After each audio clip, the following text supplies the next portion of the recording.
Hey colleagues, I wanted to create a really short video for you to show you how to edit a record and download your data. There is a handout for this available, but I thought I'd also create a video for those of you who wanted to watch something. So I'm starting here at our libguides.woostel.edu/interactions form, but you can also go directly to woostel.libinsight.com, and I'm going to go to that website from the interactions form. When you go to woostel.libinsight.com, it should prompt you to log in. I am already logged in as a user. So once you're logged in, I would recommend going to the shortcuts box down here and then go to Analyze Data and then select the data set you want to analyze. You'll probably choose either group sessions or individual consultations. I'm going to go to group sessions. You can also choose your data set from this drop-down menu at the top. Again, group sessions, individual consultations, there's also help desk transactions and distributed libraries help desk interactions.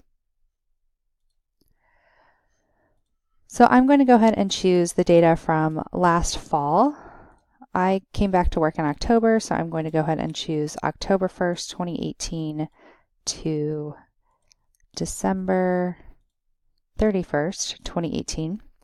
And then over here where it says entered by everybody, it's a drop-down menu where you'll find your name. I'm going to go ahead and generate the report. And I have 23 records from last semester.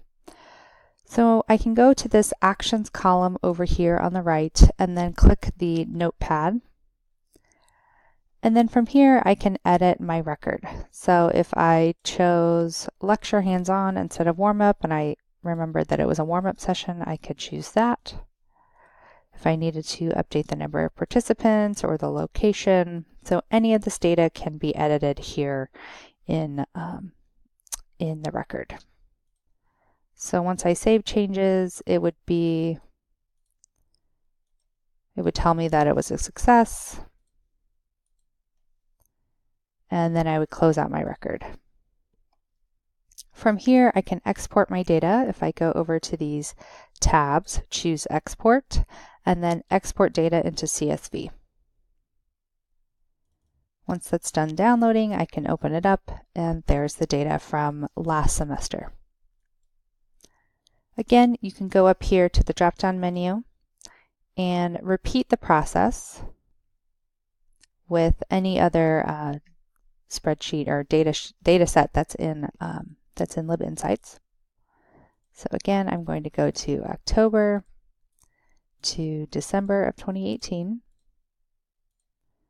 I will find my name again, generate my report. And then the process is the same, editing and exporting. So that's a quick and dirty overview of how to edit and export your data in LibInsights. Hope this helps.